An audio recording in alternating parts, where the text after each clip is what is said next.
Work. Okay. What? We're live. I can cut that.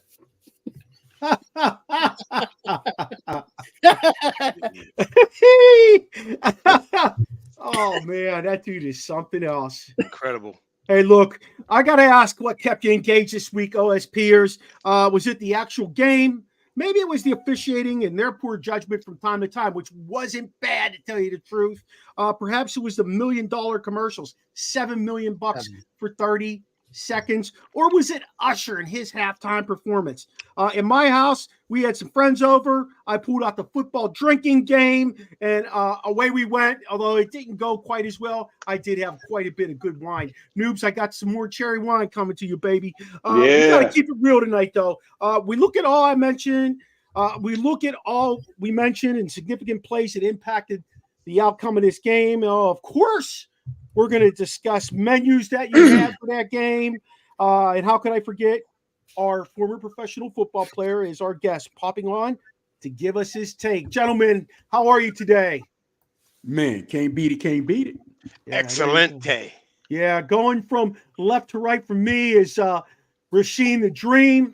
Next to him is Noobs. Underneath Noobs is Chops, which is interesting to say. And T-Sizzle to the right. So I ain't underneath no one. welcome, fellas. Welcome, Pause. Hey, let's do a little spontaneous reaction to kick things off. I know Chops threw this out to us. Good hits there, Chops. Party on the golf course. Say what? Chops, break that down for us. Here's my thing.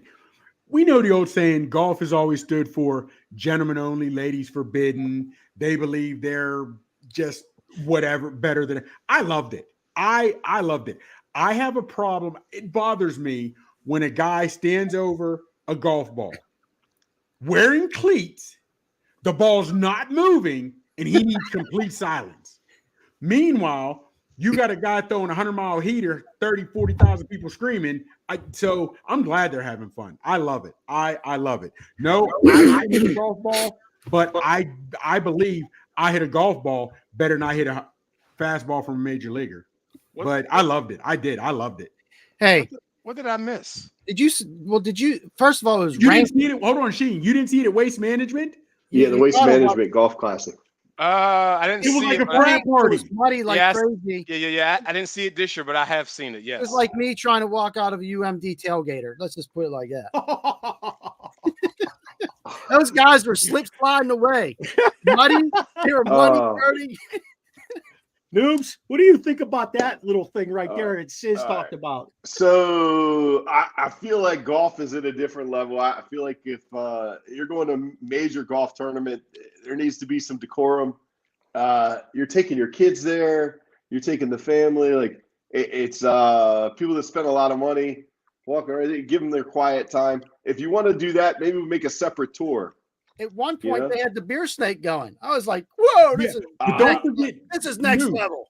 for Yeah. a while they didn't want it to get that bad, but Waste Management, their invitational, they were enjoying, they were welcoming the mayhem. Now it went a little far, but here's my thing, because Coach Noobs, you brought up a good point. Like you got your family there and kids there. Let's keep it a buck. Kids have more basketball and football players on their walls and posters growing up than they got golfers.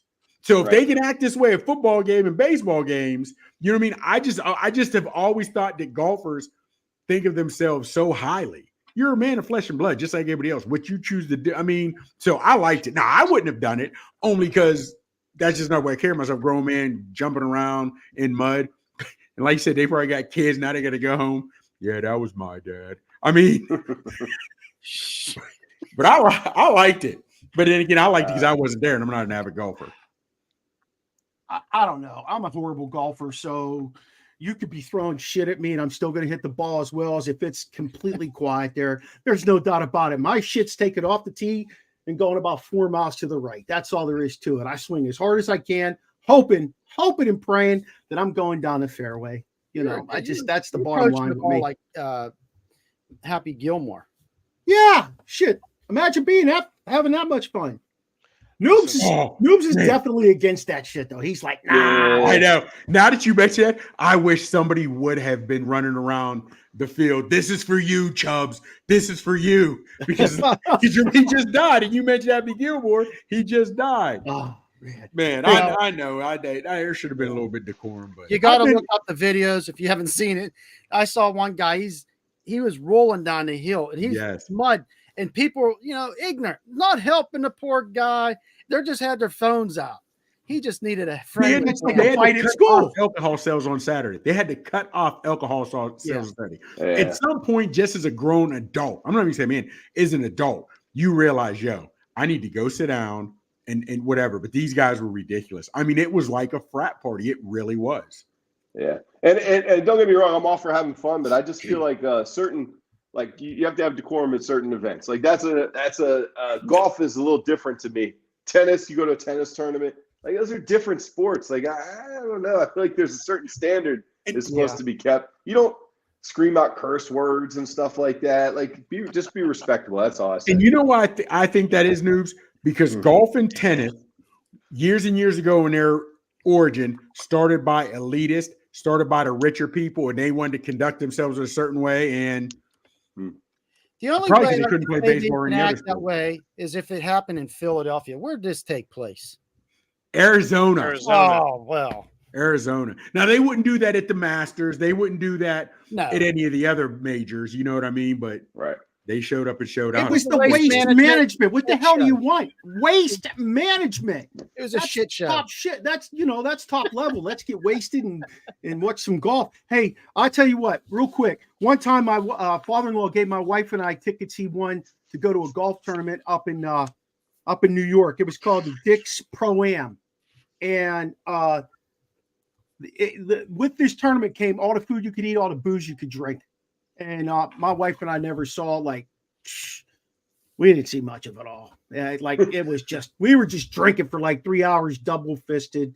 I mean, I could get into detail here, but she might be listening. She'd get upset, but it was crazy. Like, you don't go to those things, a big tent, I'm going up, I'm asking for 2 drinks. She's right behind me. She's getting 2 drinks. I'm drinking gin and tonic. It's all top shelf. It's just downhill from there. Have you guys been to the Preakness? No. Like back in the day? No. Now, see, that's an event. Like Preakness is similar, man. Back in the day, like you would go to the Churchill infield. Downs, yeah.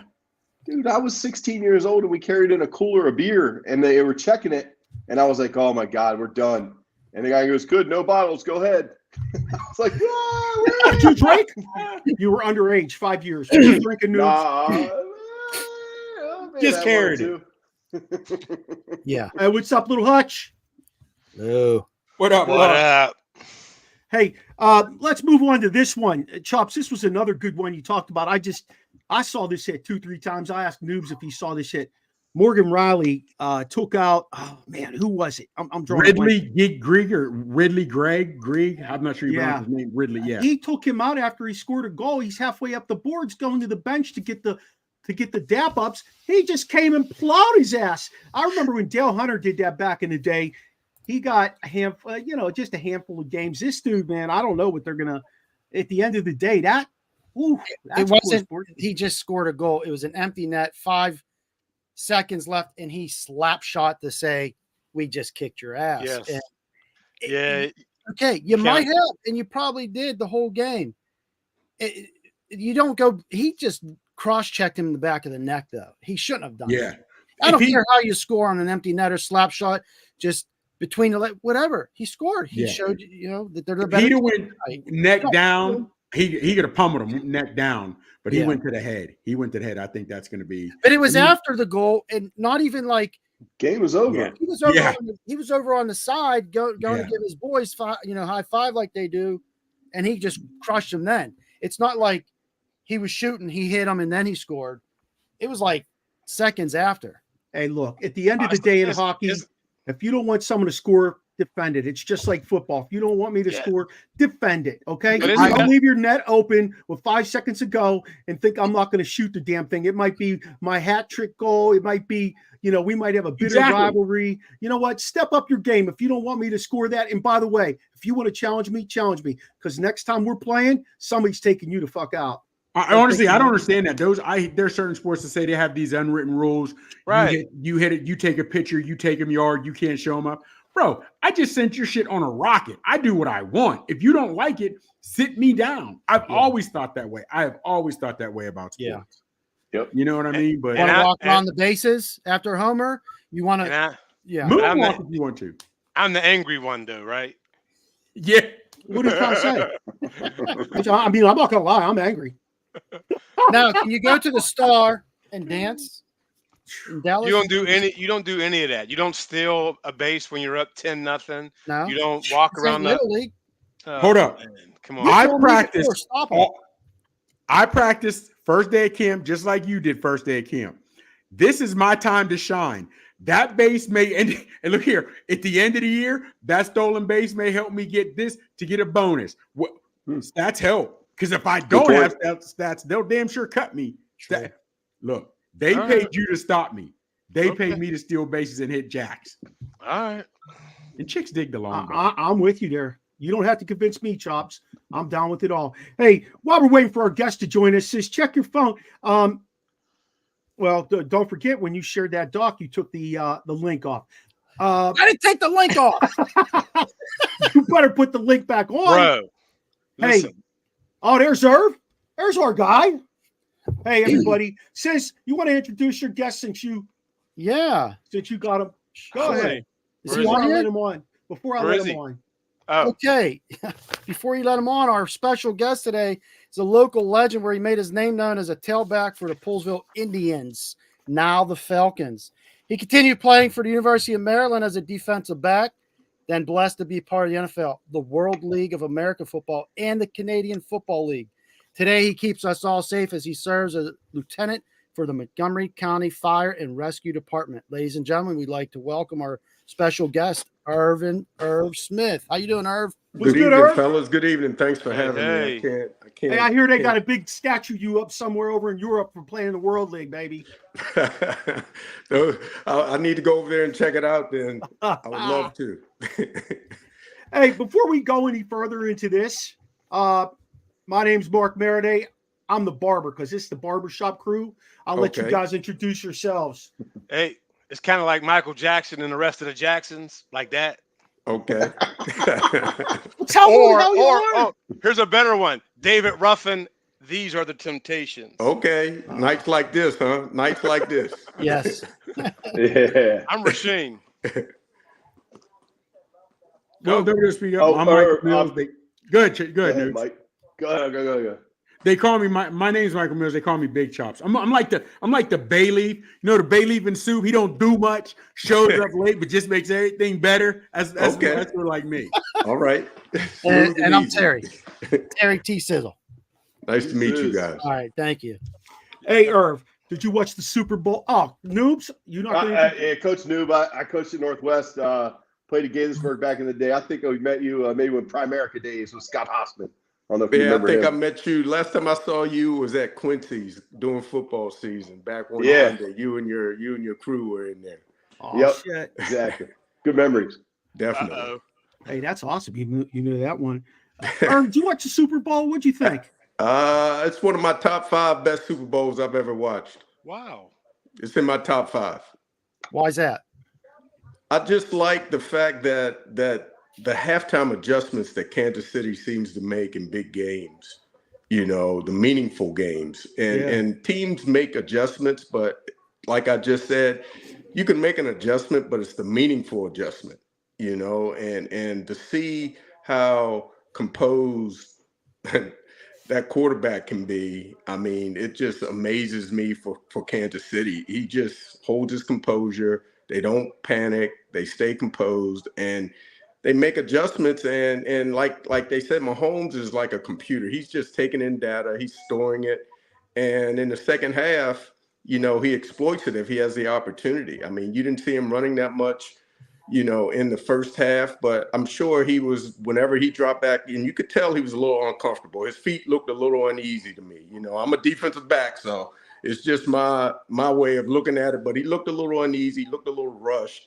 But I guarantee you he was like, okay, if I had to run earlier in this progression, this is the lane I'm going to take.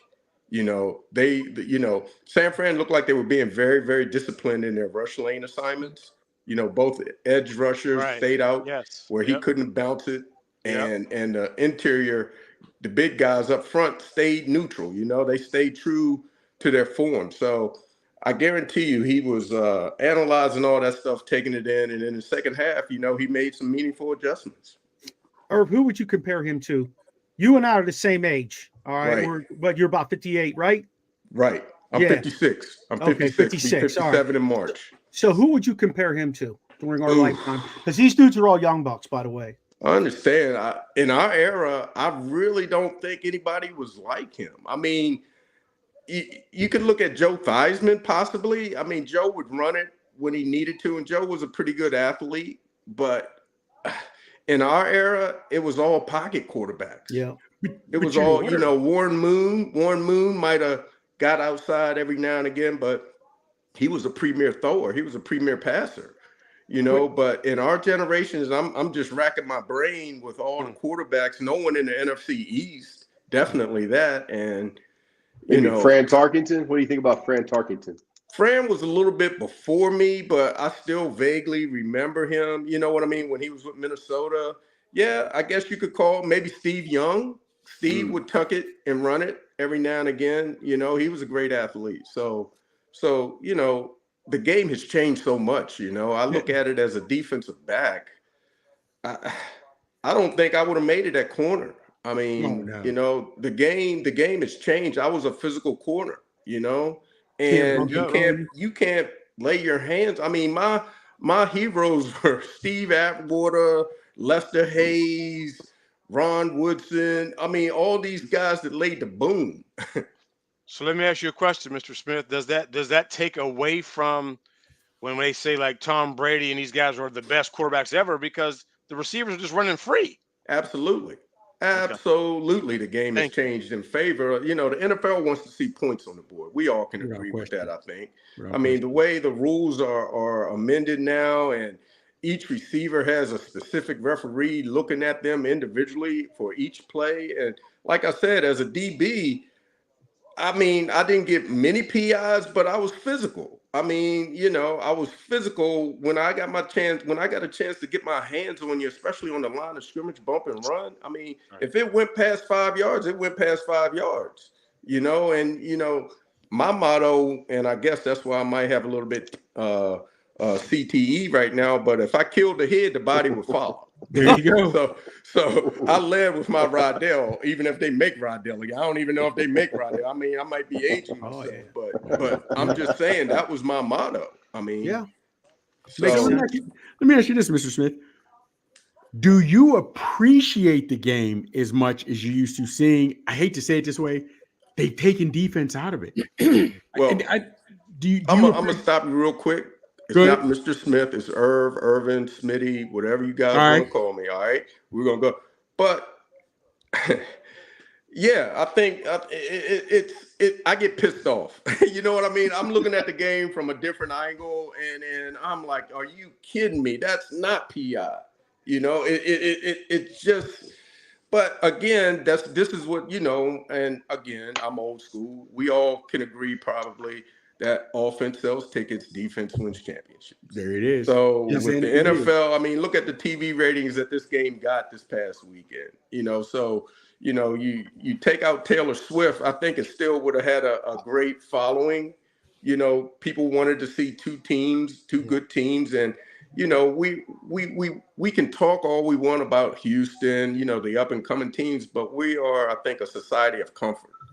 We're comfortable seeing San Francisco. We're comfortable seeing Kansas City now in the lineup on TV. Two new teams. If Houston had made it, or even I don't think that many people would have watched Detroit play. Kansas City. I mean, Detroit, they haven't been there in 30 plus years, a long time, but I'm sure viewership was at its ultimate, this year with these two teams. 123 million people or something like that? Yeah. Like that was freaking insane. They said it was almost the same amount of people that watched the moon landing on the moon back in 1960 something. Like it was over 69. Yeah. Well, Irv, take us back a little. What was your journey like from high school to college to the NFL? Talk about teammates, coaches, Yep. what do you got? Going to Poolesville, the smallest school in Montgomery County, I was being challenged. I mean, I had Bullis offer me a full ride to come down there in the 80s, and I definitely turned them down because back in the 80s, they didn't have any girls at the school. So I wasn't going to give up the few good-looking girls we had up there in Poolesville to go to an all-boys school wearing a suit jacket. But yeah, it was a great career at Poolesville. I mean, from my 9th grade year to my senior year, I only lost 3 high school games, and one of them was a state championship. Wow. Then from there, I chose, every school in the ACC recruited me. I mean, I did my mission. I sacrificed a lot, a whole new group of friends and making the right decisions.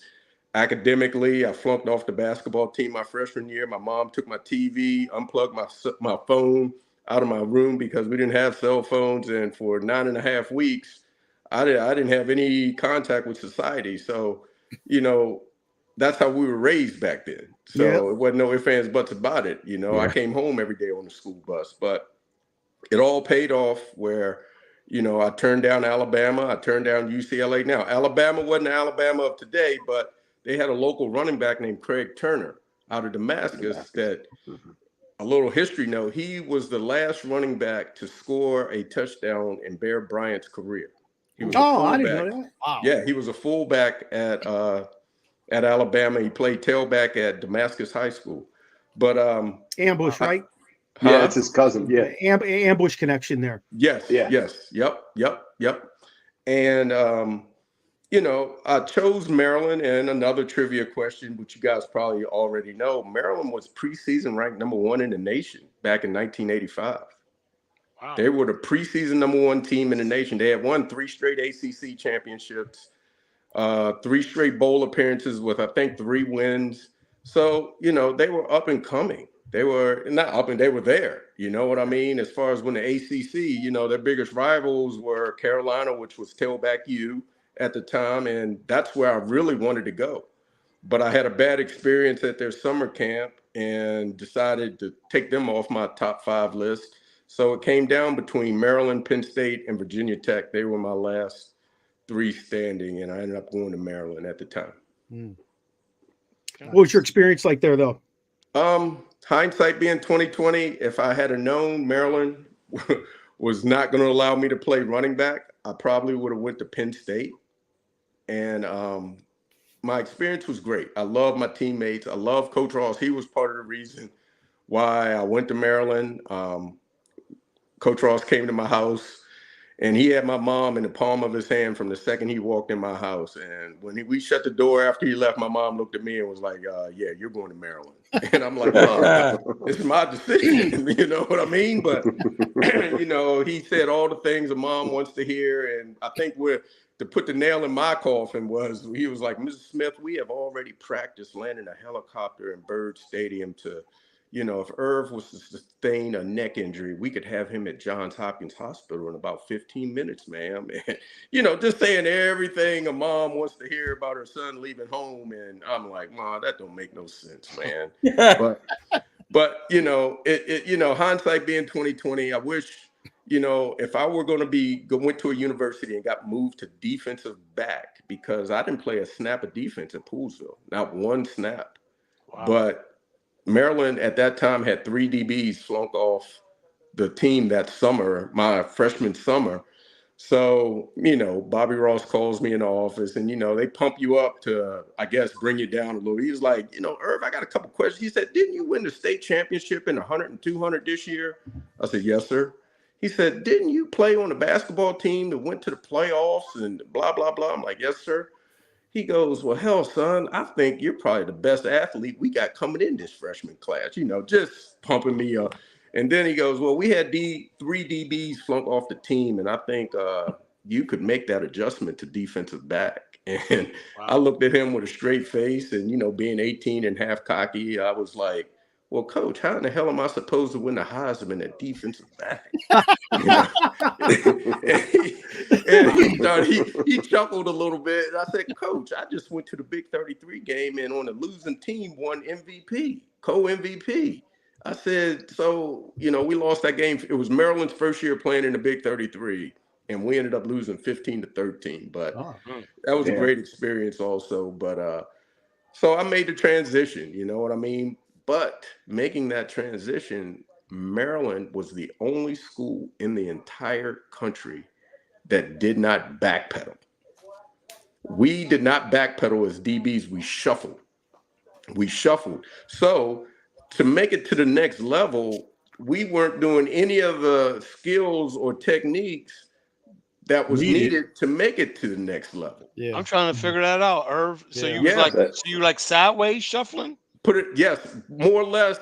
My navel had to be pointed at the quarterback, so it was kind of like my feet were at a 90-degree angle, if you can imagine, with your belly button pointed on the quarterback. Okay. And your feet are at a 90-degree. You could run the out route all the way downfield on the corners, all the way down the field, because I would have to open up my hips entirely to get to the out. And that principle, we had Coach Greg Williams. I don't know where in the hell he found that principle at. He played at NC State, and he was a dinosaur. The techniques and philosophies that they had. Now, up until my sophomore year, when Coach Ross left, we were still playing the wide tackle 6 defense, where we had 3 DBs on the field. So if a team came out with an extra receiver, our outside linebacker bumped out on him. So, hindsight being 2020, oh man. We'll get him back. So that's like a 4-4, basically, noobs? Yeah, yep. Wow. It's old school. My cousin played in there in '83. He played at Maryland. He played in the So, I mean, that could work if you get some 2 outside athletes, right? Outside linebacker athletes. Yeah, but they had like DN types that were kind of like stand-up TJ Watt DNs. guys. Yeah, like TJ Watt guys. Yeah. Wow. But it does make you think, fellas, like you mentioned, they couldn't backpedal. Like, what coach would think that would work? I mean, they were winning, but what coach? You know what I'm saying? I don't understand how we're not going to play to your strengths. You're going to play for us the way. Yeah, that's just kind of. It's very narrow-minded, but I had a coach the one year up when I was a receiver, and they had us in the 3-point stands out as a receiver. I remember those days. I said, "What the heck? I can't. What is this? Just straight false steps." Welcome back. Those days. Hey, no problem. Go ahead, Noob. Hit him with your question. Can you share any behind-the-scenes stories or insights about the intensity of NFL training camps and practices? You got it, sir. We see you. He said he can't hear anything. No. Oh, shoot. You see what I can do for you? That was good. See, that's what I like hearing. I like hearing them stories. Yeah. That's wild. Yep. Can you hear us now, Irv? He getting mad now. He got that Parkland hoodie on. I was IT or AV. I just can't hear you guys anymore. We hear you now. We can hear you. Nope. Oh man. Can you hear us now?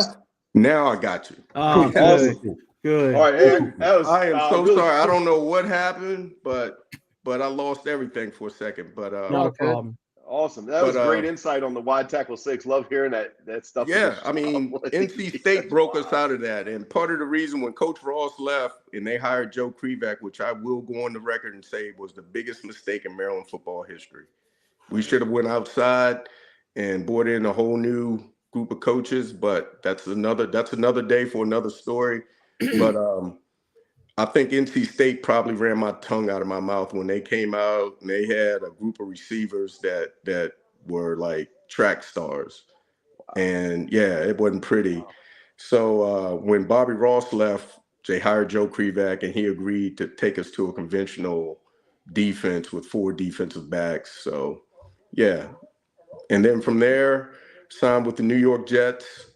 My rookie year, I was put on the practice roster. Joe Walton was the coach, so I'm definitely aging myself. From Pittsburgh.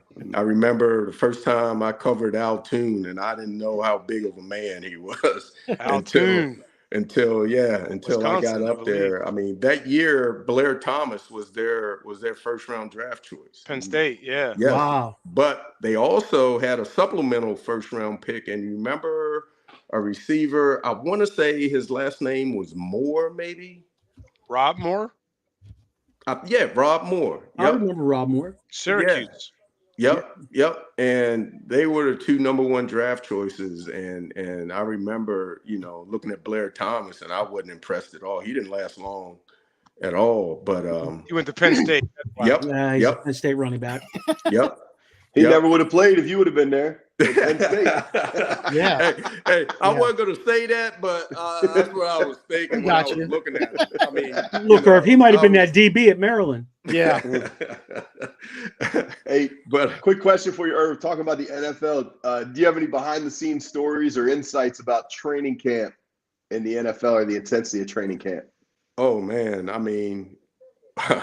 Well, you got to understand, my first year up there, I basically dropped out of college just to go learn how to backpedal. They signed me as a free agent specifically on my speed and my athleticism. I didn't go to the combine, but I had a great workout when the Jets came to Maryland for a workout. So the funniest story, I think one of the most famous stories I have is I went back to New York on my second year with the Jets, and that was the year that Bruce Coslett was the head coach. They fired Joe Walton, hired Bruce Coslett, and you'll never guess who the defensive coordinator was. Pete Carroll. Oh wow. Yeah. Nice. So Pete Carroll and oh my God, I just had a blank. I had his name on the tip of my tongue. It was Ed Donatel was the DB coach. Oh, Monty Kiffin. Oh, my God. Wow. Was the linebackers coach, right? So we had went over, we were in the dog days or two-a-days, and, we had just had a meeting like in between practices or something, went over a coverage. And I get into practice and I fucking blow the coverage. I mean, I just butchered it. Like if I was never there in the meeting, right? So Pete Carroll calls me, "This is Smith, get over here." And him and Monty Kiffin are standing there, right? So he was like, "I need you to close your eyes." And I'm like, "Close my eyes?" He says, "Yeah, close your eyes." And he says, "Now stick your hand out, stick your finger out, point in any direction you want." So I stick it straight out in front of me. He goes, "Now turn. Now just start going around in a circle. And I'll tell you when to stop." By this time, everybody's watching me, right? So I'm twirling. He's like, "All right, stop when you want." So I stop. And him and Monty Kiffin get behind me, and he said, "Keep your finger out." They were like, "Yeah, it looks like LaGuardia." Like he's like, "Yeah, the next time you do something stupid like that, we're gonna send your ass straight to LaGuardia Airport, all right? Because that's where you're pointed at. That's the direction you're pointed, right?" So I was like, "All right, no problem, right?" But and then when I was in Minnesota at training camp, and I had another great defensive coordinator, Tony Dungy. It was Dennis Green's first year at Maryland. I mean, at Minnesota when he signed me. I had played 2 years in the World League, and after the second year, Minnesota called. I had already agreed to go to Philly with Buddy Ryan, but again, back in the early 90s, we didn't have internet and contracts could be emailed. So I'm sitting by the mailbox waiting for a FedEx delivery for the contract to sign. And then while I'm waiting in that little window of 2 days, Minnesota called. And I will tell this, it's a funny story. While I was at Maryland, I dated Dennis Green's daughter. Okay. Yeah, I dated his daughter while he was a head coach at Stanford. And I met him, one day. She's like, "Hey, my dad's coming in town. I really want you to meet him." I'm like, "Oh, God, I really don't want to meet your dad, but okay." So I met him, went out to dinner, had a good time. So I come home from the second year of the World League, and the first year we won the World Bowl. The second year we were in the toilet bowl. We lost like Stan Gelbaugh, our quarterback. We lost a lot of key players off that team to the NFL, so we weren't that good. But so Minnesota calls and he's like, "Hey, Irv, I'm trying to bring you in. What do you think?" I was like, "Well, coach, I already committed to Minnesota."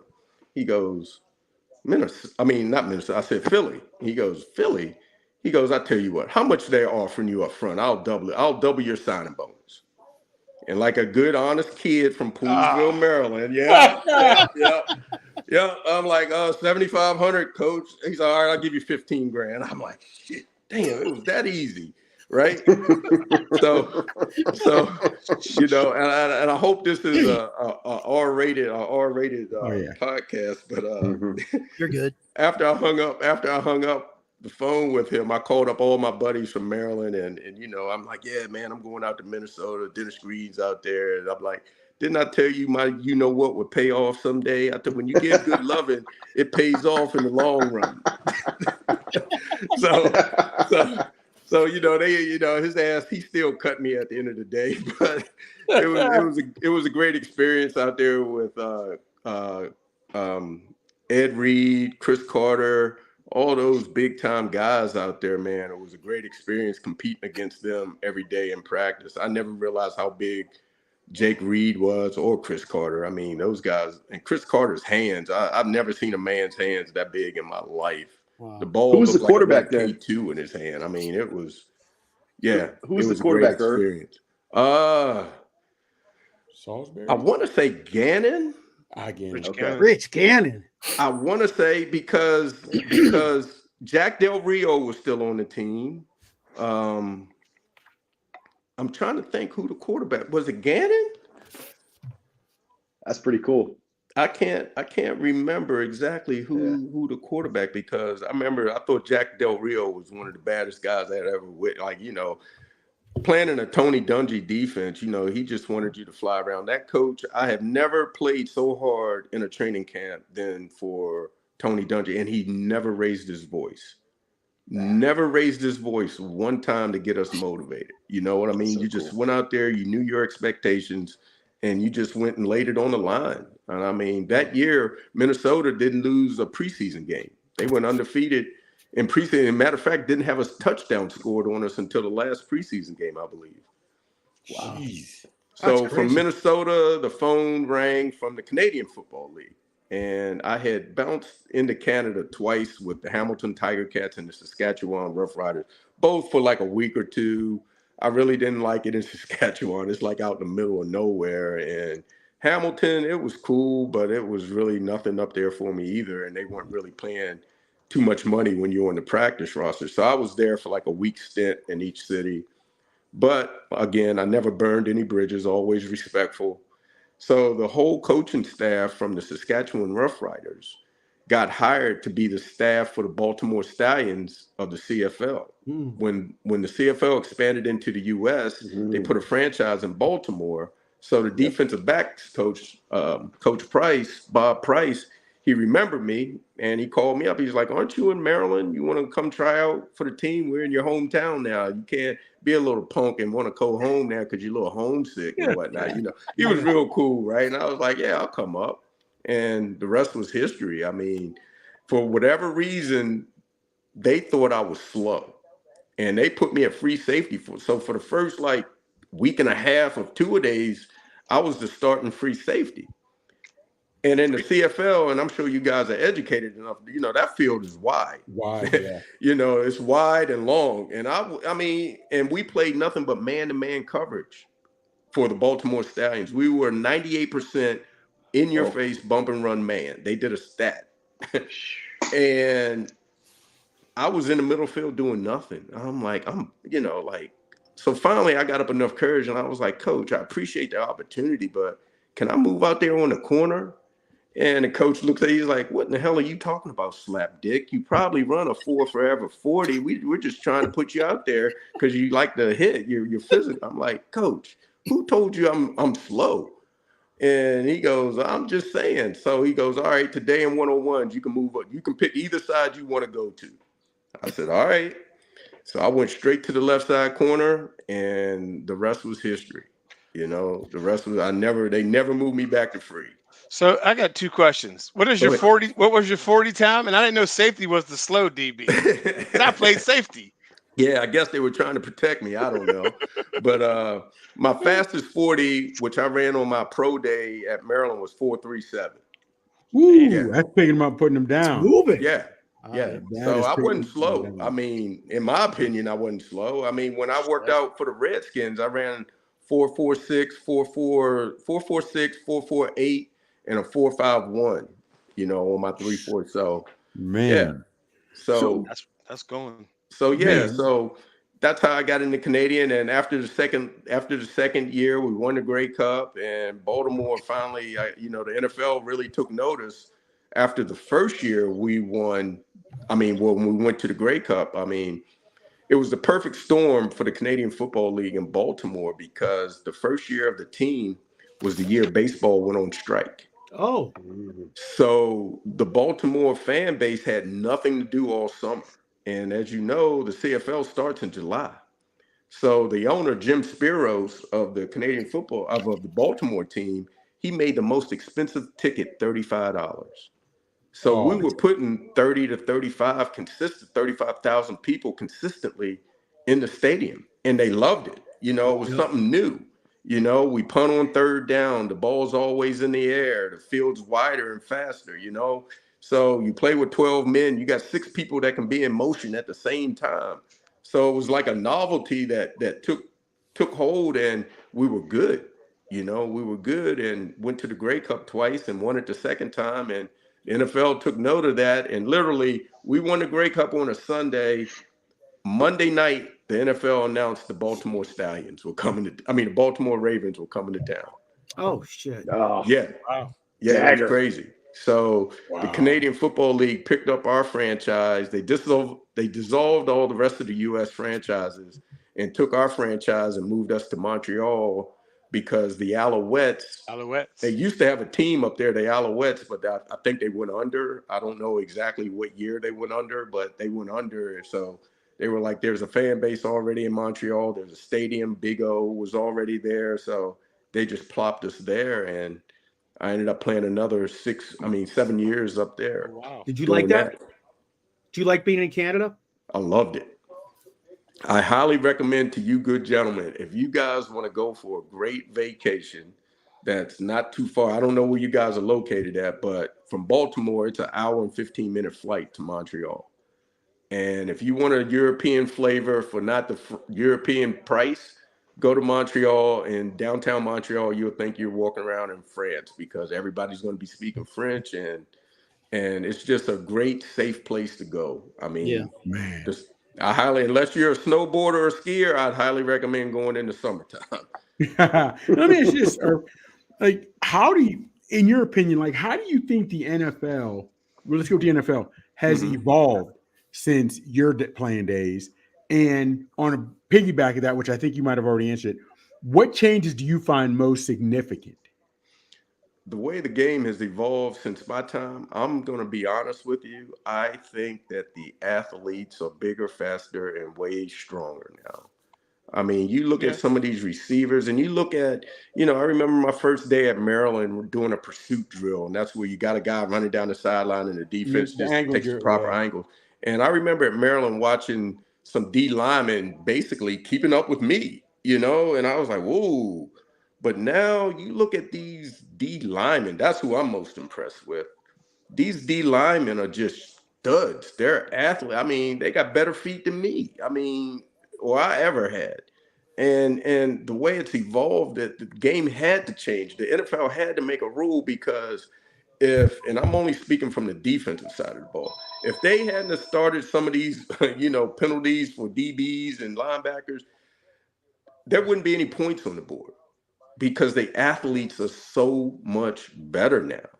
And on both sides of the ball, But defensively, speaking from the defensive side, these D linemen and these linebackers that you can see 6'2", 240 or 6'3", 240 running a 4.4 that can run with a receiver down the field.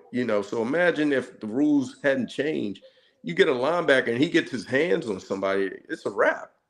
They aren't ever going to get off the field. And now another thing that a lot of people don't like to talk about is the injuries, especially the head injuries and stuff like that. Now that CTE is known and documented, they have to do something to protect individuals. That's why, they have that I can't remember what the rule is called, where you just can't blow a receiver up when he goes up in the air and the ball is 5 yards over his head. You know, you got to protect him, and I'm all for protecting the quarterback. I'm all for it.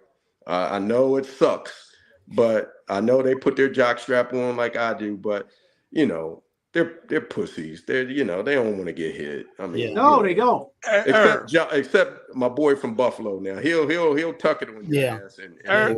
Irv, you didn't diss both of my positions, quarterback and safety. God dang, Irv. Irv, let me ask you this real quick, Irv. It's all in respect, and you say how the game is. He's getting to know you quite well then. But the game, I mean, and you know, it's I guess it's the way life is now. Life, you know, we got cell phones now. When I grew up, we had house phones and pagers. You know what I mean? So everything's changing. I guess it's for the better. I guess the NFL is smiling, you know, today and yesterday, and especially Sunday. I mean, their viewership is up, revenue is up.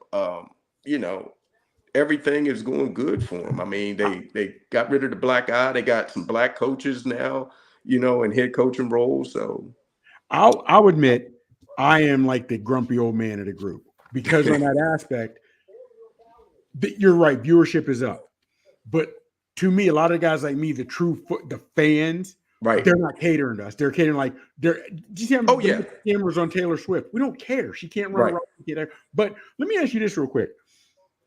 As we were talking about the changes, whatever have you, how do you feel now, since you played defense, as these offenses calling timeouts or whatever because they don't want to give the ball back to the other team?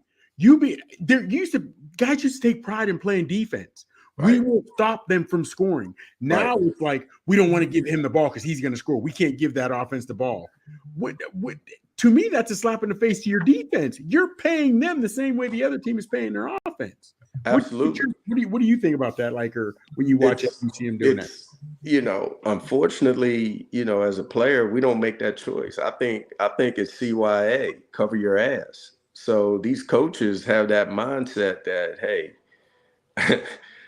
I'm not going to lose my job by making a bad call. Let me call a timeout and figure out, you know, because I mean, if the shoe were to fall, what do you think about teams letting teams score to get their offense back the ball? You know what I mean? That strategy, like just let them score, you know, so we'll at least have 1:30 left on the clock. You know, I've run that strategy past a couple people, you know, especially if you got a quarterback like Mahomes, and let's say it was a totally different dynamic, you know, for the Super Bowl, and San Fran was just trying to milk the clock to give Mahomes less time to have the opportunity to score. So I don't like I'm with you. I'm a dinosaur like you. I mean, we probably would have a blast watching a game together, and you know, I'm just like this. I know I'm a dinosaur, and people make fun of me when I say, yeah, that wouldn't have happened during my time. You know what I mean? I would have blown his ass up, period. We say that in the classroom every day. Three of us are teachers here in Montgomery County, but no. Right. Right. We appreciate your time. We have another question for you. Go ahead, Mark. You want to? Yeah. So, Irv, the transition from being a pro athlete to, you know, normal life after sports. Right. Has it been challenging for you?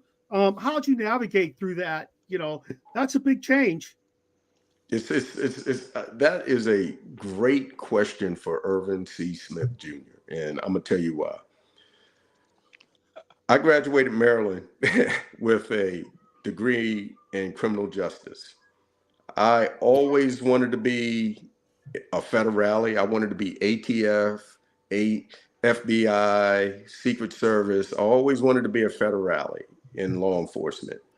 Well, unbeknownst to me, the feds have a rule that you can't be past your 36 and a half birthday in order to be hired by the federal government. So when I retired from the CFL, I was 35. And by the time I got through all the application period and stuff, I was past my 36 and a half birthday. Yeah. So I was all set to become a Montgomery County cop, and I was substitute school teaching. And as teachers, on this call, you know what I'm gonna talk about. I was a long-term sub at Riker for 7 years. Wow. Whoa. So I would come home during my off season. I would come home during my off season and substitute school teach at Riker. I love working with those knuckleheads over there. I mean, they weren't any different than I was, more say than they just, you know, and I didn't go in there every day as I was a role model, but I was, you know what I mean? They knew my expectations in my classroom and they abided by it, you know, and if need be, they will get kicked out, you know? So, you know, it was a great experience there, but I ended up becoming a firefighter, and it was the absolute 100% best transition I ever could have made into the real world. And I say that because my firehouse, I work in Rockville, we have 13 people on shift. That's nothing but a locker room. You know, when I show up in the mornings, it's like, you know, somebody's going to be the bitch boy on the shift that day. We're going to figure out it's a pecking order. Somebody's going to get picked on the rest of the shift. You know what I mean? So it's just like a locker room, you know, but when those tones go off, I still get that adrenaline rush as if I were running a play. You know, when I'm going down the road and I'm making the siren or the horn go off, making cars move, you get that adrenaline rush. I'm reading notes on the computer, updates on the call that we're going on. You know what I mean? And now I'm the quarterback. Not that I ever wanted to be a quarterback, but as the lieutenant, I'm the quarterback because I'm going to be in charge when I get on scene. I'm the one that has to tell the 3 or 4 people sitting behind me what to do. And if I'm first arriving on a significant incident like a fire, whoever the first arriving officer is command. So now I'm the quarterback.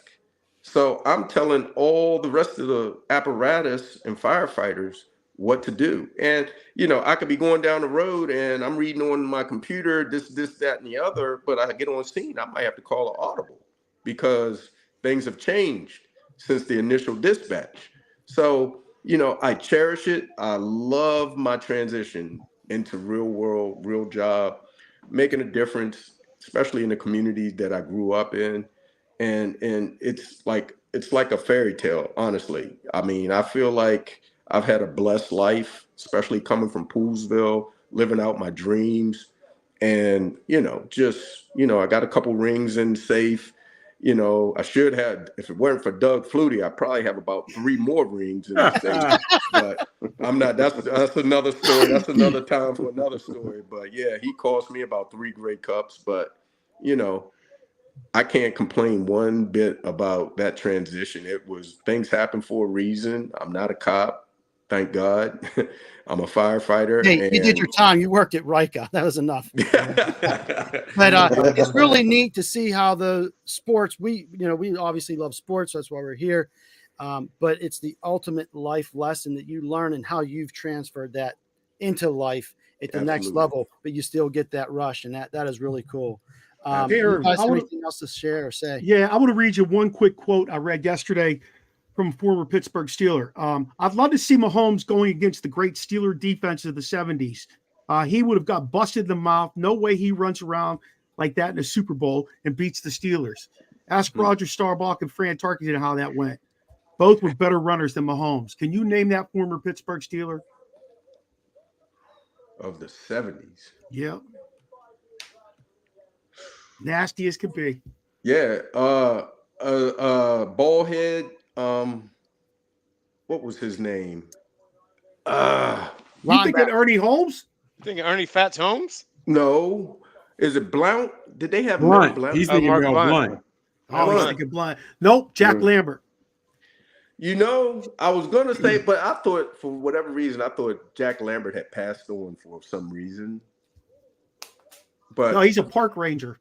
Get out of here. Yeah, he's a park ranger in a small town outside of Pittsburgh called Katanning. He's nice if you see him, but he don't want nothing to do with the public. Never has. Wow. Never has. Wow. Always park rangers are kind of loners, you know. Yep. Raised 2 daughters. Raised 2 daughters, been married to the same woman, I guess, you know, for years. Good for him. Hey, Irv, we want to thank you for for taking us through your journey, being a guest on the show. It was absolutely awesome to meet you. A lot of people chiming in saying, hey, it's interesting hearing your story. And again, we thank you for your time. No, thank you for the invite, and please don't hesitate to reach out to me, any of you guys, if you need anything public safety related, or if you need me to come talk to some knucklehead kids or anybody. I love telling my story and telling kids that you can live out your dream, but it's going to come with a sacrifice. You know what absolutely. I mean? Wow. So thanks a lot, guys. You guys be safe, and please don't hesitate to reach out if you need anything. Appreciate your time, Appreciate man. you. Lieutenant. Thanks, sir. Have a good evening. All right, You man. too. Bye. Bye.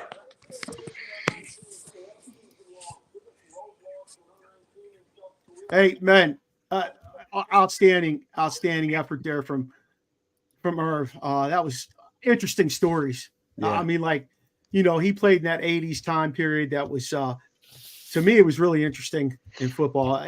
As a Steeler fan, that was a really shitty time. But, it was just, his stories at Maryland, some of the people he played under, Monty Kiffin, Pete Carroll. He just dropped heavy names. It shows you how crazy it is. These guys are still around coaching. I know, right? Tony Dungy. Dungy was, when he dropped Dungy. I would have loved to hear him tell us stories as we're sitting around the table, no mics, not on air. The stories that he did, you know what I mean? The real shit, like what really went on behind closed doors. Yeah, because I felt like he held back just a little bit. Yeah. Which, respect. I give him that. But it was, but I'd love to hear his journey. I would have liked to ask, me, I always know. How many of those guys are you still friends with? Whether it's the Canadian League, whether some of the guys from the other NFL teams, how many of those guys are you still friends with? And compared to how many guys are you still friends with from your professional days compared to your college days? I'd like to ask that, but that's good stuff, man. Hey, so when he went to Maryland, it was right after Len Bias died. So that was a rough time at the University of Maryland.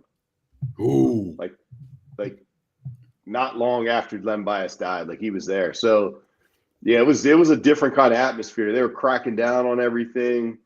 I imagine it wasn't probably the most fun time to be at Maryland. Man, yeah, I told you guys we had a kid that went to our high school that played ball with Bias. Mm-hmm. In fact, I believe he lived in the quad with Bias. Phil Nevin. Where's he at nowadays? Phil Nevin, remember him? Yeah, I don't know where that boy is now, or that man, I should say. He was a 7-footer, Mike. Dunk. Could he dunk? He was always up the courts. I never saw him dunk. Never needed to. He just was like 7. He's like 7 foot. Pinball machine. Hey, Super Bowl recap, fellas. First half highlights. What are we thinking here? Were there any? No lights. It's great defense. It was. And the crazy part about it is that trick play, I don't know how they missed that offensive lineman 6 yards downfield. Oh, yeah. I don't know how they missed that. But I did like you said, Noobs, defense. Yeah, the Pacheco fumble was huge. They were going in to score. That fumble was big time. So was McCaffrey's.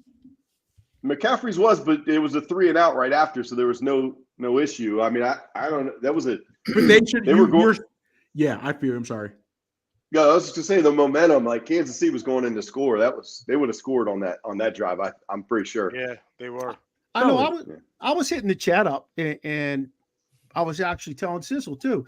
I know Kansas City didn't look righteous in that first half, but I kept saying I feel like they're setting them up for the second half. Like they ran plays, and like any good offensive coordinator, he knows sometimes he's going to get stopped. The play's not going to work. The play's going to work maybe for 2 yards, whatever. But I felt like they set them up a lot because a lot of things they did in the first half, they went back to the second half, but did it a different way and executed. Well, that's what Irv said. It's all about the adjustments, not just making them, but making them effectively. And Kansas City did. Yeah. Well, you know what? Again, what did Brock Purdy have? 40 pass attempts, 30, high 30, 40. Double the pass attempts as you had rushing attempts almost. The fact that they didn't, and again, I don't know who Shanahan is supposed to run it all. I get that. But again, why you get, and he got his runs, but I honestly thought the running game was going to be more with San Fran. But then possibly the offensive coordinator thought Chris Jones is wrecking us. Not every play, but this man is stepping up. Yeah. And it was Chris Jones who his play stood out to me a lot more than others. And I say that because there was a couple times he's in Purdy's face. He doesn't get the sack, doesn't even hit him, but he made Purdy adjust where he could. They had to kick 3 in overtime because Jones is in his face. That's a touchdown, fellas. You know what I mean? There was a couple plays like that. So I give Chris Jones, I want to see how much he's asking for because I think he's a free agent. I don't know. Yes, he is. Yep. So I'm interested in what they're going to give. I'm interested to see what they're going to give him. That's what stood out for me, man. Just that Chris Jones, just being Chris Jones. I didn't expect that. We've been talking about him pretty much all year. He's a top 3 D lineman. I think he's a top 3, and he really has stood out this year more than ever because that team wasn't doing shit until he came back to them on that D line. True. And he made Karlaftis or whatever the hell his Greek name is. He really helped that kid raise his game. Like he was very visible in the Super Bowl too, Karlaftis. Yeah, but it just, man, and the crazy part is why I also liked it. To me, I didn't see a whole lot of mistakes. Now we talked about I thought McCaffrey should have had the game more. When the punt hits old boy in the back of the leg, I don't know if Ray is screaming, get away. I don't know. How many people, he might not even hurt him regardless. You can't, yeah. But fellas, to me, nobody made a mistake. Well, on that touchdown play, the guy read it wrong and the wide out was open. But I love it because right now nobody is sitting at home crying because so-and-so missed this or whatever have you. And even the extra point that was blocked. Hell, they've been getting blocks. I mean, that's what I was going to say. I think special teams played a huge part in this. Oh, they're huge. There were 10 punts. There were 7 field goals. Both kickers 7 for 7, not 7 for 7. One had 3, one had 4, and one was 55. And then they beat the old record. And then he got 57. And then there was a 53-yarder. Special teams, I think, was where it was at. Yeah, man. Yeah. Conley for the Niners, I think. He downed that ball at the 1-yard line. The next series, he came back. He crushed the guy at the 14. Didn't even give him a chance to make a step forward. I think special teams really held it together, and that's why we saw such a defensive battled game because it was a matter of field position, really. Yeah, and like you see right there where Gott's saying they didn't use CMC, and he was a focal point all year. And with that many weapons, it's hard for me to say anybody was a focal point, but I truly thought they were going to use CMC more. Listen, he had 160 all-purpose yards. Yeah, I know. It just seemed like receiving, but yeah, that guy. It just seemed like he could have gotten more. I don't know, man. Guys, when Elijah Mitchell touched the ball, though, he was explosive and got yardage. Yeah. I would have put a game plan together that would have included Elijah Mitchell and Christian CMC on the field. He'd have ran some out of the slot for me, CMC. He's every bit the size of a slot back, no question about it. And he can catch the crap out of the ball. He would have ran some out of that slot on jets, even, rocket tosses. I'd have done some fake stuff with him, let Mitchell carry it downhill because Mitchell's a big, strong back coming downhill. I was surprised that Shanahan didn't go to anything like that at all to expose the running game. McCaffrey averages 3.5, 4 yards. Yeah. I know, I understand what you're saying, mix it up, but it's like, damn, he's putting us in position to get it first down every 3 touches. Yeah. But you know what, though? But because of, not saying they're interchangeable, but both backs had success last night. And whether it was Motert last year running for them, Shanahan always has weapons. You know what I mean? He always has weapons. And I don't know. I know the head coach takes the brunt when things don't go right. But again, I don't know if the O coordinator or who it was, but at no point did Shanahan step in and say, get CMC more. Let's do something with the running game. That's what shocked me from San Fran. Nobody played bad on either side. I couldn't blame a win or a loss on either side, but that is what stuck out to me the most, the lack of the running game. I think from that perspective, Mikey, I think that in terms of Shanahan having weapons all the time, he goes out and gets a certain kind of guy that fits his system because he can do that at the NFL level. Whereas when Noobs is coaching high school football, he gets what he gets. And Sakari has to adjust things around what they get. Okay. From the perspective of the NFL, these guys can go out and get what they want. They, like now you hear Tomlin, oh, he just loves Justin Fields. You already know where I stand. That's not their stuff. They didn't bring in an offensive coordinator to have a running quarterback. You know what I mean? Like it just doesn't. But here's my thing. That to me is where I look at the genius of Shanahan, and I say that because how many players do we see get drafted? And I don't understand this. And fellas, please help me with this. We see guys year after year after year get drafted, don't make it, and say he didn't fit our system. You put time and energy into him.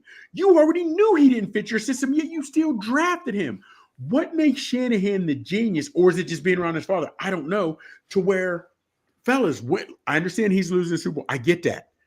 But this cat is picking the right ingredients. Yeah. What makes him the genius to be able to do it? Like you said, you're right. You know your scheme, and he's getting guys to fit that. Meanwhile, other coaches know their scheme, GMs know the scheme, but they can't seem to duplicate it. I don't understand that. It's called assistant coaches. Go ahead, Mike. Yeah, one of the things he does I really, really like you're saying, Mike, the way he uses Deebo Samuel, like he finds guys and utilizes their strengths so well. Like I think that's the perfect example, Deebo, because he moves them around, he motions them, he'll give them the ball on a rocket, he'll throw it in the slot, he'll run them actually on routes. Like he utilizes his strengths, and I think he does that really, really well. He figures out what guys do the best and then gets them in space and does that. And if you think about I was going to say, if you think about Kansas City, they're kind of the same in that they do the same type of stuff, I think, as far as putting guys in position to be successful. Look what they did with Rashee Rice. Yeah, they put Rashee Rice in the backfield. Before they had CMC, that was Deebo's role. He was everything. He touched a rock probably 75% of the time. I wanted to touch on what Mike said here. He talked about Greenlaw. I think that was a devastating injury for them. Absolutely. Did you see what the stats were for his sub, Warren Burks? No. All right. This is bad. They threw at him 9 times. They threw, he's trying to cover a guy either in his zone or in man. 9 times. They had 9 completions. Oh, the guy who replaced them? Yes, for 134 yards and 1 touchdown. Listen, I didn't know the guy. Who was he covering? Or 134 rating. I'm sorry, 134 passing rating. It was different plays who he covered, but he never stopped anyone that threw at him like they threw around anything they ran at him. And that's a perfect. 9 is a lot. That's a perfect adjustment because you notice in the second half they ran a ton more crossing routes, and maybe that's because they knew Greenlaw wasn't there, or whatever. But they ran a ton more. Oh yeah, Greenlaw and Fred Turner. They control. They were the anchors for that defense this year. I didn't realize this. Greenlaw had 120 tackles this year, so he was racking them up. He already had 3 in a quarter and a half that he was in there. What a freak accident, though. He was just talking Fred Warner. No, Greenlaw. No, Greenlaw. The other guy you said Fred Turner. Warner. Yeah, you're good. Warner, you're right. Both of those dudes they're dynamite. Yeah. Craziness is, fellas, even if Greenlaw had been there, we don't know what would happen. But the play that sticks out to me is the 4th and 1 where Mahomes has the run pass option or whatever and plays it perfectly because the DB had to go. He had to go with the getter. And as soon as he steps half yard to his left, Mahomes turns it up. And once he gets 7-8 yards for the first and slides, that to me, that play was crucial, fellas. Along with the DB having to do that, they ran a zone blocking scheme to the left because he did the zone read with Pacheco. Everything has to move with Pacheco, otherwise he's going to give it. He's going to cut it upfield. Yeah. It was only 1 yard, so that's that RPO right there. That's tough. I thought I was worried when they lined up in shotgun, only because I was like, fellas, you only need a yard. Line up but again, that's why I read the coach and I ain't. That's been a touchy subject all year. The last thing I want to talk about is the game-winning touchdown. That play right there is almost impossible to cover. That's why I can't blame anybody. I mean, it's almost impossible to cover. In fact, that's the same play they used to win the Super Bowl last year. Exact same play. Go look it up. Are you serious? Yeah. Yep. Well, let's rewind a couple series. The Chiefs tied it up 16-16, and the Niners got the ball back with around 250-ish left. They couldn't wind the clock down enough to win that game. They go ahead with the 19-16 with the field goal, and they give the ball back to Kansas City with less than 2 minutes. I mean, that's dangerous. And then they couldn't stop them. And everyone's making this big deal about San Francisco in overtime wanting the ball. Shit, the defense couldn't stop them. They're dead ass tired. I would take the ball too. But the point being, they just want to see what do they have to do to overcome what that team got with the first possession. They're going to score. The Chiefs are going to come down and score. You know what, T? Matter of a field goal or a touchdown. Yeah, T. That to me, it doesn't matter. People now going back and armchair quarterback. Why'd they take the ball? I had no problem with it. I don't either. I had no problem with it because to me, if you get 7, maybe Shanahan's thinking if we score, we get 7. Yeah, they can do whatever. But now the pressure could be on some of those receivers who led the league in drops. Right. If that pressure, we have to get 7. Now there's no more time left. We have to get 7. I don't have and the crazy part is only 2 coaches could have made the Super Bowl. Only 2. Yeah. Shanahan is one of him, and you guys are going to clown. These cats are going to second guess what he's done. He's been there too many times. He's a young guy, yeah, too. Keep in mind, he's a young guy. Think about Andy Reid when he was in Philadelphia. He was a young guy. He changes teams, and he changes the dynamic of that team. He knows exactly what he's looking for, and he gets the right players to run the right system with the right coaches. And the same thing happened in Philly. He was always there, always in SC championship. Was the Super Bowl once or twice, right? Shit, he did it with Donovan McNabb, who was okay. But listen, I just heard this or saw it the other day. Andy Reid didn't win a Super. He was in the league for 21 years before he won a Super Bowl, and that's unheard of now because you don't get that much time. You get that contract, you win or lose, and we next just keep them coming. But I hope they give Shanahan that kind of patience, have that kind of patience. I mean, he's a proven winner. Just get him to that next level. That's a good organization. It is Super Bowl twice. He's been 3 times. 3 times. Yep, flip the quarterbacks and he wins by 2 touchdowns. Oh, man. Hey, let's move on to the sideshow, guys. Flip quarterbacks. Let's move on to the sideshow. Let's run through these pretty quickly. The Travis Kelce incident. Thoughts? I'm with noobs. Fellas, and I'm not even going to go race on it but there are certain players that if AB had done that, if Terrell, I was just going to say AB, if they'd have done that, it would have been totally different. But I have seen people on Twitter, well, you guys don't know, you've never been to the Super Bowl. There's those emotions. That's that level. Doesn't matter. Hey, Kadarius Toney, what would happen if he was in the game and he did that? Man, there's already this rap sheet and this persona about him, right? You can't do that, man. You can't do that. And Kelce, because you've been there, act like you've been there. I'm going to go opposite all you guys, fellas. He had a relationship with. He has a good, strong relationship with Reed. Reed knows the passion in that guy. He's been with Reed since day one, right? He's been with Reed. And he knew he was confident if he got up to Reed and did that, it was like a father-son relationship. After that happened, the first thing he did was he cooled himself off. He went over and hugged Reed. And he said, you didn't see this on TV. He went over and hugged Reed and said, I'm sorry. You know how I am, coach. I want to get this thing. I want this for you. I want this for me. I get that passion. I understand that. I understand what you men are saying, but I also know that if I had a relationship with the coach that I've been with for a long time, like a father-son relationship. Father-son, Vincent comes up and knocks you almost on your ass. You're not going to go exactly blow it over and push it on the road. I know you're going to kick his ass to the curb. Here's the crazy part.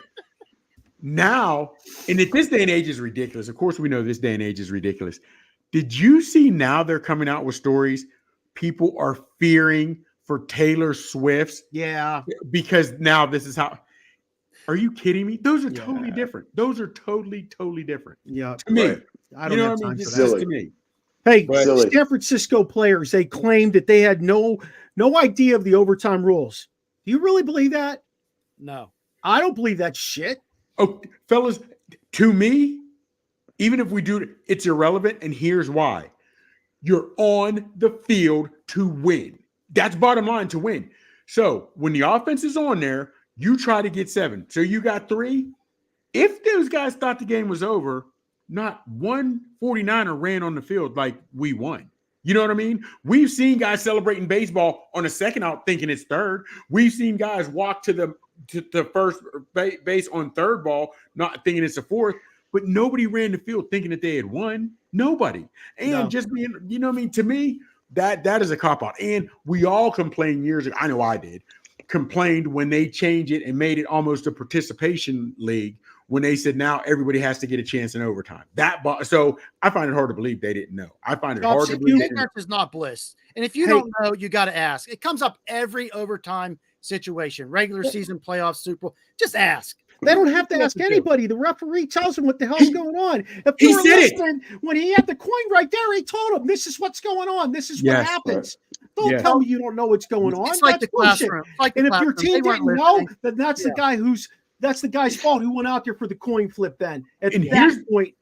Here's what worries me more. These are grown men that aren't even smart enough not to admit on national TV they didn't know the rules. Yeah, don't. Now, if you want to tell your boys in the locker room, man, I didn't even know. Know. Okay. But when you're in a press conference, this is worldwide, global. Oh, I didn't even know. 123 million people saw you act like a complete ass. You look stupid. Really? That's ridiculous. Noobs, what was your favorite commercial? I'm going to go with the Dunkin' Donuts with J-Lo. Yeah. I loved it. I thought that was funny. I'm gonna have to go back and watch that one. I didn't pay too much attention. I did like was it virtual reality or whatever, where they had the Eagles and then Ravens and then the Seahawks flying through the air and doing all kind of funky stuff. That was pretty cool because Vincent was talking about it. Yeah, Chop. Fellas, honestly, the one I guess I sort of enjoyed the most are when everybody was trying to imitate Christopher Walken. Oh, that was fun. But I really didn't. Yeah, fellas, I really didn't have. Again, nobody was talking about the commercials Monday morning. We used to talk. We love the game, but you used to talk about them. And now there's 7 million for 30 seconds, and none just stood out to me, man. None really stood out to me that I was like, oh yeah. I didn't. Normally, when those commercials came on, I was going into the kitchen to get another shot of moonshine that my buddy Joe Myers makes. It was kicking ass too, boy. It was like a candy apple, some shit. It kicked ass. A good thing I wasn't hungover Monday. My favorite was the Dorito one. I like those two.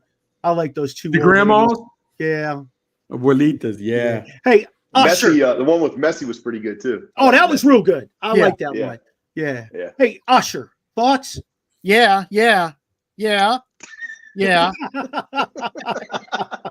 Honestly, fellas, roller skating. Shit. I thought I was at the Val Arena. I was ready to go over to the hoagie shop and get me some. Oh, fellas, look here. I didn't know what the roller skate was about. No. You can say whatever you want. You come to Atlanta, they call it off Cascade. You can be the hardest core gangbanger, Crip blood, whatever, rolling stick. It does not matter. They keep their guns in the car, and these guys roller skate like you wouldn't believe. So, I mean, they're gangsters. Now, me, I'm still looking at myself like, I thought it was lackluster. Then everybody's talking about, oh, it was great. It was this, it was that. Maybe I missed, to me, it was okay. It was okay. Yeah. It was okay. It's been a minute since I saw a halftime show. I like Janet Jackson's halftime show. I was down with that. Oh, yeah. I thought it was the fact it wasn't pre-recorded and it was actually his vocals and all that. I thought that was really, really good with how he was dancing and all that. And, I mean, that's a lot to be doing all that and roller skating and singing and keeping all that in time. Our next live show, everybody, will be doing that. We're gonna. Why was Jermaine Dupri dressed like Uncle Fester from? What was that about? I don't know. Those dudes, man, I don't know. But hey, listen, my favorite halftime show was probably Prince. And I'll leave Prince rocked it. Yeah. God rest his soul. Yeah. How about your party menu, man? What was your favorite thing on the party menu? Oh, those beef sliders. Those were good. Yeah, those are banging. Noobs, what'd you have? My wife made this cheese dip that was just so damn good. I don't know how she like a buffalo spicy cheese, like Ooh, boy, that chicken was in hitting. it? That was chicken. It was good. Damn. Mine was the regular wings. However, you've heard, well, down here definitely we do a lot of lemon pepper wings. I'm sure they got them up there too. But I ordered orange pepper and lime pepper. So I hooked some of those up. So I hooked some of those up. So I like the orange pepper. You ever get a chance? Now I live down here, you got a lot of Spanish community, and it's Badia brand, but they have orange pepper and then they also have lime pepper and hooked it up with the wings. And yeah, man. It was Is that a sauce or a rub? It's a rub, but I'm glad you mentioned sauce. Kinder's has barbecue sauces. Not a fan of all the Kinder's seasonings, but if you see Kinder's barbecue sauces, roasted garlic, honey hot, fellas, I'm 330 pounds for a reason. If I tell you the vittles are good, the vittles are good. Oh, yeah. I'm writing it down. I'm writing it down right now. I'm trusting you, Mikey. Kinder's. Man, I can't wait till you come up here. We do our live show. Who knows what the hell we'll eat that weekend? I'm ready. Who knows what we'll eat? My favorite, to be honest with you, I only had some of the dips, and T-Sizzle makes a freaking kick-ass pepperoni dip. It was banging. Okay. It was banging. He makes a pepperoni dip. It's just the cheese, the tiny bits of pepperoni with the cream cheese. Yeah, I got to give you your props on that. I got you. Do you hold on, Sizzle? When you make it, do you make the cream cheese and then you put regular cheese on top so it melts like a pizza cheese? Yeah. You know what? You remember, well, Terry and you, Joe Merlacki. Yeah. His from back home. His wife makes that, and it's fire. Yeah, it bangs. It's man. Nice. It bangs. There's no doubt about it. And the only other way I want cream cheese is in a cheesecake, Jack. That cream cheese. Yeah, I just like plain cheesecake. Maybe I'm getting hungry. Then eat dinner. No, plain cheesecake all day. Hey, Sis, what do you got? What's the T-Sizzle Quizzle this week? T-Sizzle Quizzle. And I know we don't like this stat because it's a team game, but Mahomes joined an elite club by winning his third Super Bowl. How many other QBs have won 3 Super Bowls? Do you guys know? Terry Bradshaw, of course. What's his name? Tom Brady. Joe Montana. Steve. No, Young didn't. I don't think only so. won one. Is that it? Nope. There's one more, huh? One more. I said Troy Aikman. Troy Aikman. No, not Theismann. That was the Redskins. Troy Aikman. Yep. Yeah. 5 guys won 3 Super Bowls. Well, we can't talk about it now, but on one of these shows, I want to talk about what is your personal idea of what a Hall of Famer is. Oh, we could do that. Because I want to know, because I'm seeing some of these guys getting in. Now, again, they played at a higher level than I ever played, but I don't consider them Hall of Fames. And I have heard some of the Hall of Famers before, Deion and some other guys saying the Hall of Fame is getting watered down. But I'd love to get into that. Like, what is your criteria of a Hall of Famer? We got to talk about that one day. We got to. Yeah. Hey, when we get to that, though, I want to do it for each sport. Basketball, football, baseball, and hockey. And if you don't know it, you don't know it. I get it. But, boy, there's some guys I think that should be in the Baseball Hall of Fame. And you've got these archaic guys that are 85 years old still voting on the Hall of Famers. That's it. It's just bullshit. It's just, yeah. So, hey, let's go ahead. Let me get the social media out there for you guys. Michael Chops Mills is at Real Big Chops on Twitter. You can find T-Sizzle on Instagram and Twitter at One Young Terry. Coach Noob is on Instagram and Twitter. Guess what? He's at Coach Noob. And Rasheen the Dream Hill. You can find him anywhere, right? Ain't that what he tells us? You can find me anywhere.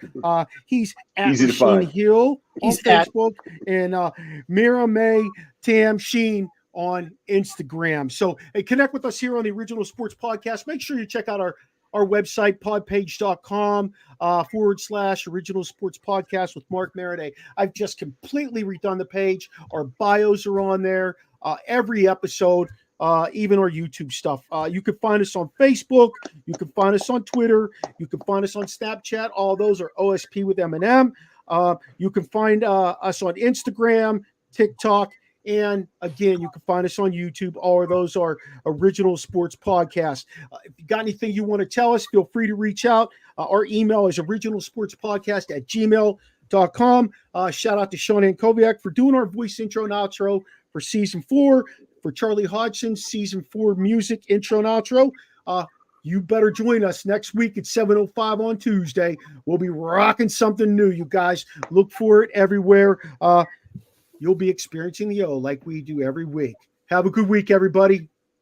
Peace.